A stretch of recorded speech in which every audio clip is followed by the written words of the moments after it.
But if you just analyze how the game works, okay? If you just look at it objectively from a game theory perspective, you are forced to conclude that Israel right now has the major advantage over everyone else. Now, it is possible that societies will change the fertility rate as the world changes, okay? But I'm saying that given the current state of things, Israel, their growth trajectory is very, very high. But then the question then is, okay, why is it that Israel, they are different from everyone else? And the answer is because the world hates them, okay? Because they think they are different from everyone else and they must unite together to survive. So in Israel, fertility is status, okay? If you are a woman and you give birth to a lot of kids, that means that you love Israel. That means that you are doing what you can in this war for survival. It means you are a patriot, okay? But this has to do with religion. So what the West has done is not only has it created a dating game where a woman can choose to have kids, but the Western world has also given up on religion and embraced materialism, right? So what is valued in our world, in the West, it's not patriotism or love of family or religious duty, it's just how many Instagram followers you have. It's how many YouTube subscribers you have. It's how much money you have. Okay, that's all that matters. So given the current state of events, it's very hard for the Western world and really for China to survive for the next 50 years, okay? And I know like, well, China has 1 billion people, so even though, you know, we're only giving birth to 10 million kids a year, we'll still be around for a long, long time, okay? So at this rate, by 2100, China will be at a population of about 600 million. That's still a lot of people, man. Okay. Here's the problem though. Okay. This is South Korea. Okay. South Korea is like the worst case scenario.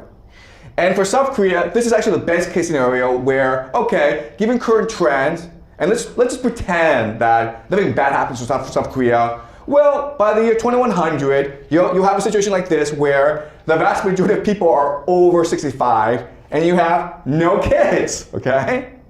That is a zombie society where no one works and everyone just, I don't know, walks around the park every day.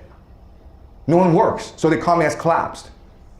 Okay, so look at this trend where we are now in here, okay, where the majority, it's still a working population, which is good, you need that for the economy, but by the time you hit 2040, okay, you've got this huge dependency and a cratering population, okay? You guys see this, where we are?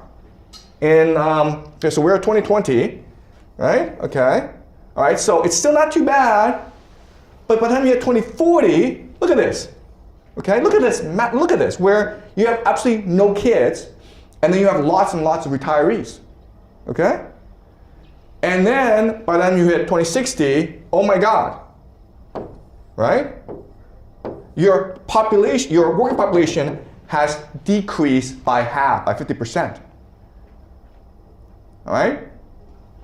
So, if things stay the same, if nothing happens, South Korea will be dead in, I don't know, by 2150, okay?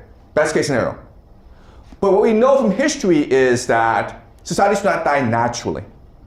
Eventually, South Korea will be forced into wars, economic crises. So this trend will just increase. And so if North Korea got past 2080, I'd be very surprised. Okay? I would be surprised by 2040, South Korea were to face collapse as a nation state. Okay? Because you need these people to work, but guess what? You also need them to fight wars. So if North Korea ever threatens South Korea, most of your adult population would be dead. Okay? So South Korea cannot fight a war now. The prospects for South Korea is utterly hopeless. There's nothing South Korea can do about this because South Korea is an extremely materialistic society where the only way to get ahead is by making a lot of money, okay? And if you're a middle-class person in South Korea, it makes no sense for you to have 3 kids. It makes sense for you to have 1 kid and put all your resources into this 1 kid in the hopes that he passes the college examination, gets into a good university, and then gets a good job at Samsung, which is the only company in South Korea, okay? Samsung. Right? So the situation is pretty dire in South Korea. All right. Okay, that's it for today. Any questions, guys, about what we've learned? Yeah. Okay. Good. Yeah. Just speaking on the mic, please. Oh, thanks.